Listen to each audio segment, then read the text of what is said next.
Namo Sakyang Adi Budaya, Namo Budaya.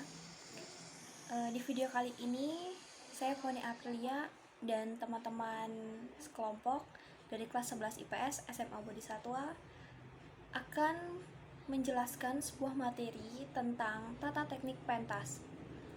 Tugas ini diberikan oleh Ibu Widya Atmi Anggraini. Seorang yang melakukan tata teknik pentas atau penataan sebuah panggung disebut juga sebagai seseorang kreator.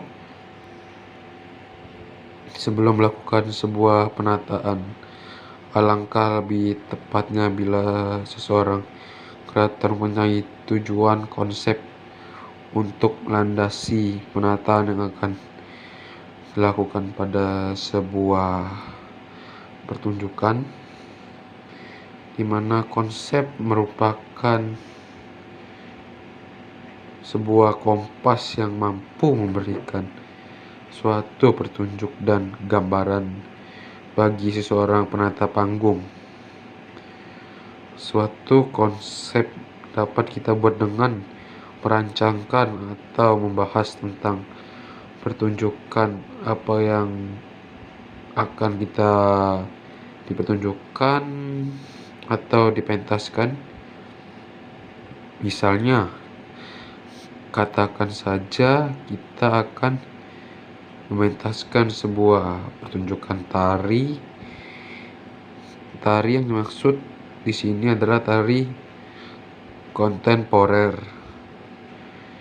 Kemudian setelah itu kita akan menentukan tema yang diangkat.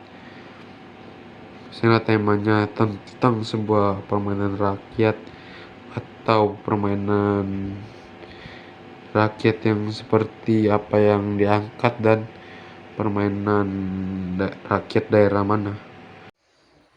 Unsur-unsur pertunjukan tari. Yang pertama ada tata busana. Tata busana merupakan suatu disiplin ilmu dan seni mengenai penerapan desain, estetika, dan keindahan alami untuk pakaian dan hiasan tambahannya. Penerapan tata busana dipengaruhi oleh corak budaya dan sosial yang beragam tergantung pada waktu dan tempat. Tata busana sangat berpengaruh terhadap penonton, karena sebelum seorang pameran didengar dialognya, terlebih dahulu diperhatikan penampilannya. Maka dari itu, kesan yang ditimbulkannya pada penonton mengenai dirinya tergantung pada yang tampak oleh mata penonton. Pakaian yang tampak pertama kali akan membantu menggariskan karakternya. Kemudian dari pakaiannya juga akan memperkuat kesan penonton. Sebelum membicarakan itu semua, maka terlebih dahulu kita mengetahui tentang istilah tata busana pentas atau kostum pentas. Tata busana juga berfungsi sebagai 1. Memperjelas penokohan. 2. Pendukung tema tari. 3. Sarana keindahan. Dan 4. Mempertegas peran dan penokohan. Lalu unsur yang kedua ada tata rias. Definisi tata rias. Tata rias merupakan cara atau usaha seseorang untuk mempercantik diri, khususnya pada bagian muka atau wajah, menghias diri dalam pergaulan. Tata rias pada seni pertunjukan diperlukan untuk menggambarkan atau menentukan watak di atas pentas.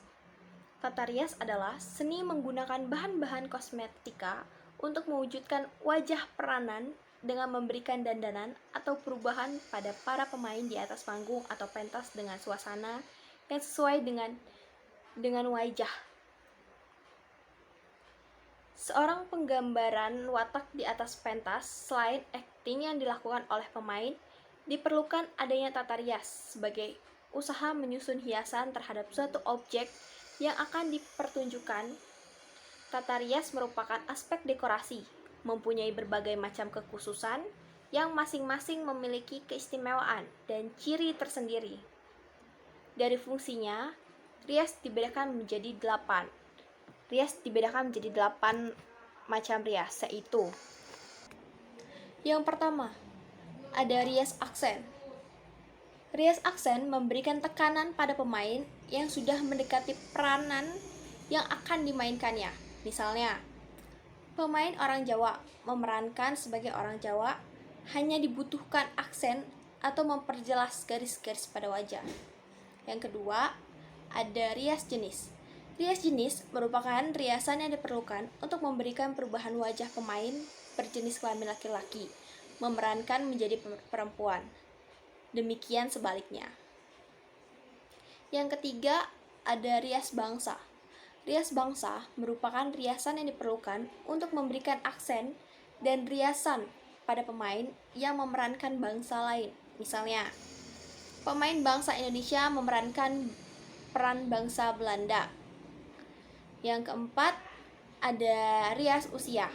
Rias usia merupakan riasan yang mengubah seorang pemuda atau remaja atau pemudi menjadi orang tua usia 70-an, kakek atau nenek. Yang kelima, ada rias tokoh. Rias tokoh diperlukan untuk memberikan penjelasan pada tokoh yang diperankan. Misalnya, memerankan tokoh Rama, Rahwana, Sinta, Trijatha, Srikandi, Sembadra, tokoh seorang anak soleh, atau tokoh anak nakal.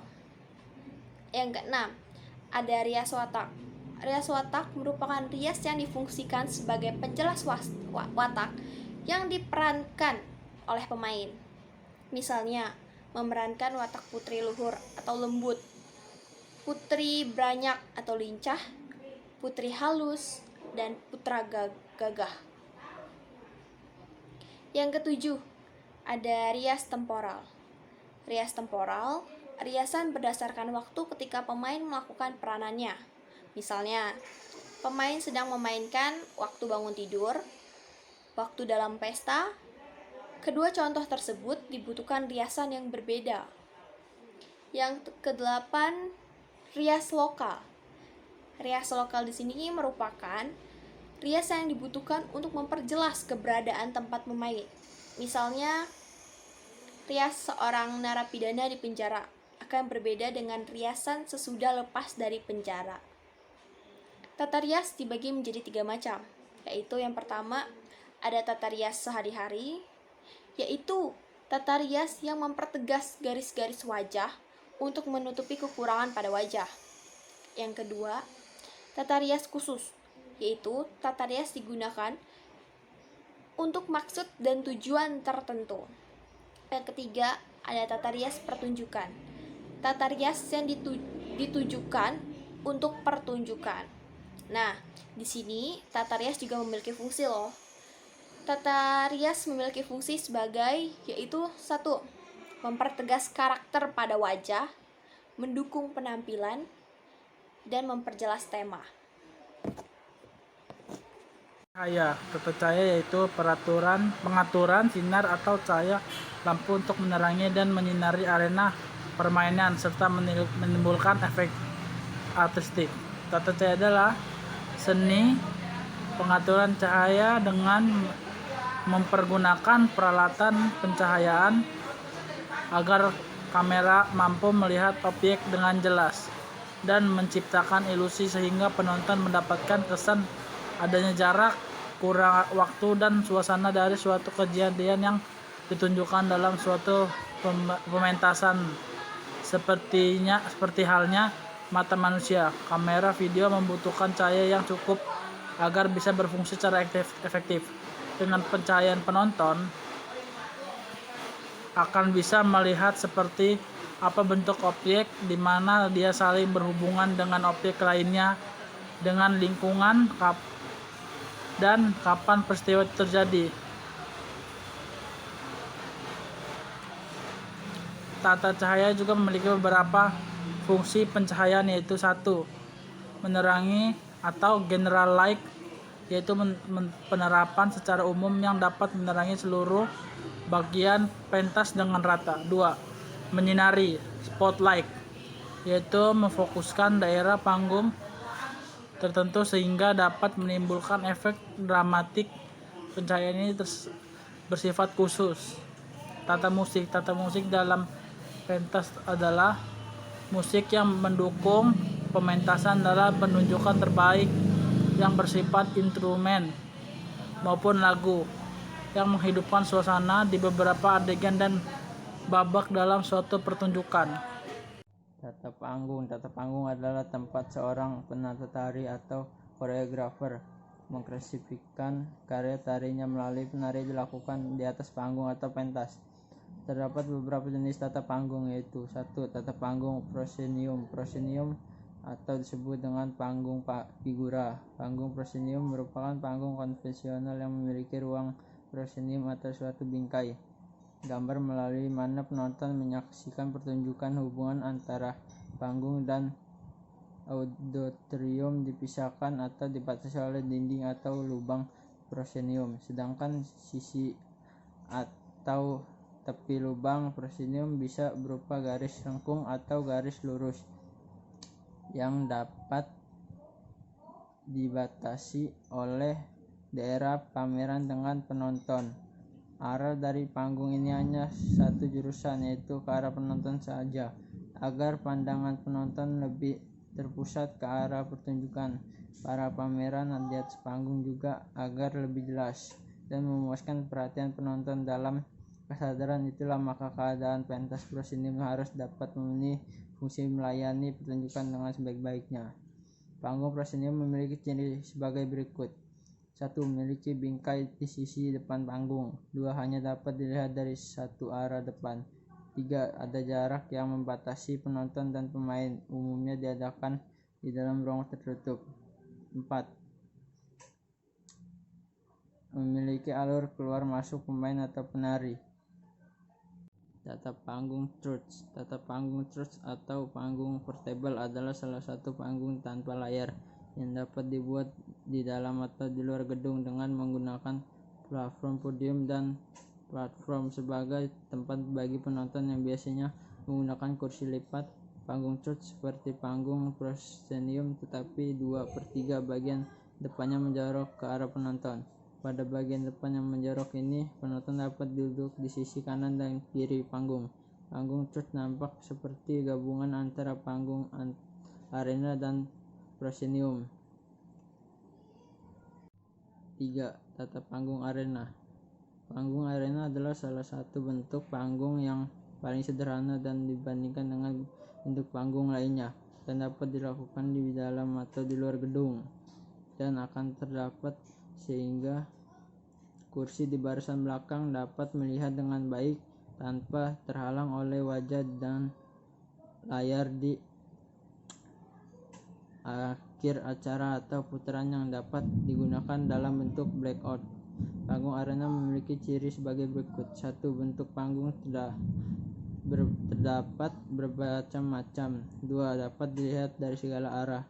3. Tidak ada jarak yang memisahkan antara penonton dan pemain. 4. Umumnya diadakan di dalam ruang terbuka.